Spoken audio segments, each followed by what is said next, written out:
ఈవిడెవరు? BC చెప్పేది నువ్వు అడుగు. నువ్వు ఓటర్వే కదా, నువ్వు మీడియానే కాదు, నీకు గురుతరమైన బాధ్యత ఉంది మీ మీద. మీడియాకి ఒక గురుతరమైన బాధ్యత ఉంది. ఫోర్త్ ఎస్టేట్ మీరంతా కూడా ఒక పక్క పాలసీ మేకర్స్ అని, ఒక జ్యుడిషియరీ అని, మీరు అని, అంతా కూడా ఎగ్జిక్యూషన్ అని మీకు బాధ్యత ఉంది. ఇప్పుడు మీ దగ్గర మైక్లో ఉన్నాయని చెప్పి ఏ గొట్టం గడి దగ్గర మీ గొట్టం పెడితే అడేదో వాగిని తీసుకొచ్చి మళ్ళీ మా దగ్గర పెడితే ఉపయోగం ఏంటి? ఈవిడెవరు? బీసీ కదా. ఇది ఏ సీటు? మేయరు. ఓసీ మేయర్ని ఎవరు పెట్టారు? ఎవరు చేశారు అది?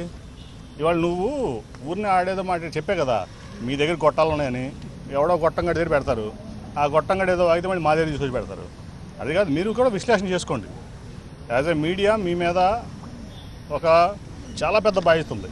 ఎందుకంటే మీడియా నడిపించాలి. ఎవడో ఏదో చేసాడు రుజువు నా పక్కన నిలబెత్తే సాక్షి ఉంది ఆవిడ. నీకు మొత్తం ఆ రోజు నా కుమార్తె కూడా ఇక్కడ మేయర్ క్యాండిడేట్ టీడీపీలో, మేము కమ్మ. కానీ జగన్మోహన్ రెడ్డి గారు ఎవరికి ఇచ్చారు? బీసీకి ఇచ్చారు. అట్లాగే ఆ రోజు మొత్తం వచ్చిన కార్పొరేషన్ కానీ మున్సిపాలిటీలు కానీ మెజారిటీ షేరు బీసీలను ఆయన ఇచ్చేశారు. ఇవాళ ఎక్కడ చూస్తే ఇవాళ కృష్ణా జిల్లా అంటే ఏంటి? ఇప్పుడు ఖమ్మం మంత్రి లేకుండా ఉన్నాడు కృష్ణా జిల్లాలో. మరి వాళ్ళు ఎవరున్నారు? జోగి రమేషేగా, బీసీఏగా. జడ్పీ చైర్మన్ ఎవరు? మరి అక్కడ కూడా మరేమి అదేం రిజర్వేషన్ కాదు, బీసీ రిజర్వేషన్ కాదు కదా. ఇప్పుడు చెప్పడానికి ఏముంది, ఎన్ని అని చెప్తారు అభివృద్ధి.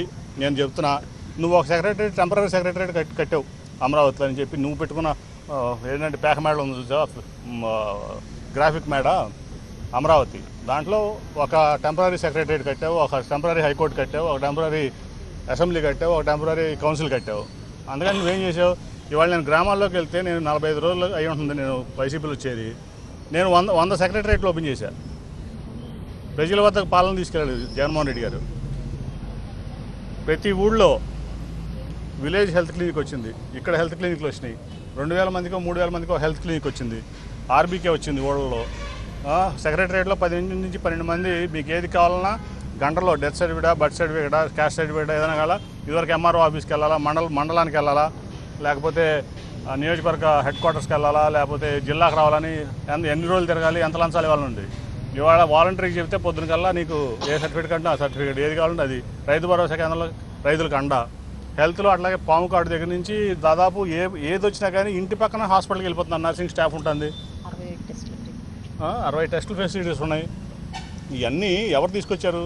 అభివృద్ధి అంటే ఏంటి? మానవ అభివృద్ధి కంటే గొప్ప అభివృద్ధి అని ఉంటుందా?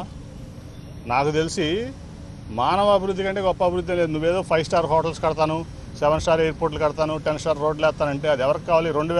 2000 ఎకరాల కోట్ల కూర్చుని రామోజీరావు గారికి కావాలేమో, లేదా జూబ్లీ హిల్స్ ప్యాలెస్లో కూర్చున్న చంద్రబాబు నాయుడుకి, లోకేష్ నాయుడుకి కావాలేమో.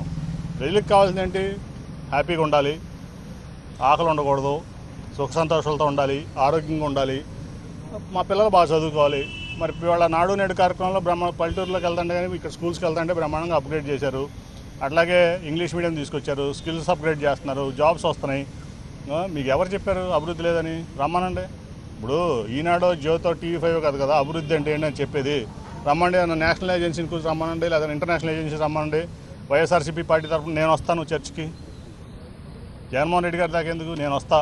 వైఎస్ఆర్సీపీ పార్టీ తరఫున నేను చర్చికి సిద్ధం.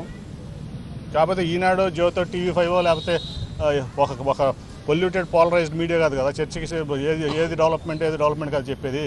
రమ్మనండి, ఒక నేషనల్ ఏజెన్సీని రమ్మనండి, లేదా ఇంటర్నేషనల్ ఏజెన్సీ రమ్మనండి, లేదా UN1 తీసుకొచ్చి రమ్మనండి. నేను చర్చకు వస్తాను మా పార్టీ తరఫు నుంచి. రమ్మని ఎంత డెవలప్మెంట్ జరిగింది నేను చెప్తాను, ఎంత చేశారు నేను చెప్తాను. మేము పాలించింది 5 ఏళ్లే, 3 ఏళ్లే, 5 ఏళ్లలో. ఎందుకంటే 2 ఏళ్ళు కరోనాతో పోయింది, మీ అందరూ తెలుసు. ఇప్పుడు వాలంటీర్ సిస్టమ్ ఎంత బాగా పనిచేస్తుంది, సచివాలయ వ్యవస్థ ఎంత బాగా పనిచేస్తుంది. ఈ ప్రపంచంలో ఎక్కడ కూడా రాష్ట్రానికి ఒక సచివాలయం చూసాం.